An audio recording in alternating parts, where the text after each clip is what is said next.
Í skipulagi vega samgöngur gríðarlega þungt, sérstaklega hér á Íslandi, því mjög stór hluti af mengun okkar frá samgöngum.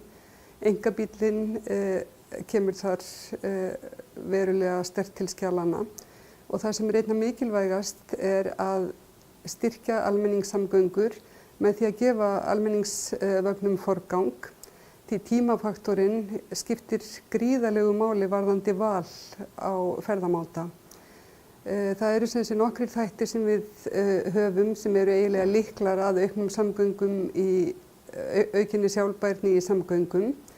Það bættar almenningssamgöngur, það eru betri leiðir og lausnir fyrir gangandi og hjólandi umferð og það nú þegar byrjað að vinna átak varðandi hjólastíga. Og svo eru leiðir sem eru notaðar víða erlendis, það hreinlega að draga úr bílastæðaframboði og hækka gjöld í bílastæðasjóði. En það eru líka margir sem tala að það sé hægt að fara í sjálfbærari bíla og hitt og þetta. En það bara hálflaust þó að það dragi reyndar úr mengun og innflutningi eldsneytis. Þá taka bílarnir eftir sem áður pláss og það sem einna mikilvægast fyrir okkur í okkar dreifða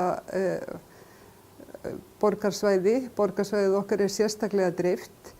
Það að hreinlega fækka bílum, vinna pláss frá bílunum og stuðla þannig að þéttingu byggðar og þar með aukum við forsendur fyrir betri nærþjónustu og enn meiri aukningu og úrbótum á almenningssamgöngum. Í Betra borgarbragsverkefninu þá höfum við unnið að skýrslu almenningssamgöngur, skýrslu gangandi og hjólandi samgöngur. Það hefur verið gerð skýrsla Miklubrautina þar sem sýnt fram á með svona svolítið sláandi hætti hvað bara ein stór gatnamót inn við Elliðaárnar taka gríðarlegt pláss samanborið til dæmis við miðbæinn okkar og þar eru gerð kennisnið í gegnum götuna á mörgum og breytilegum stöðum og það hefur einnig verið gert myndband upp úr þeirri vinnu.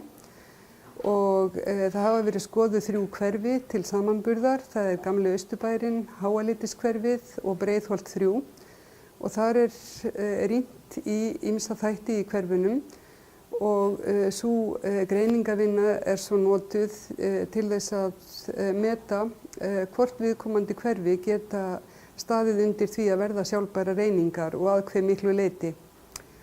Og á lokaárinu, við erum sem sé að byrja lokaár þessa rannsóknarverkefnis sem kallað Betri borgarbragur, þá verður unnið að Suðurlandsbrautinu og sú vinna þegar vel komin af stað og við munum svo vinna áfram í minni mælikvarða og sýna svona ýmis dæmi úrlausnir og betra umhverfi og vistvænni og betri lausnir.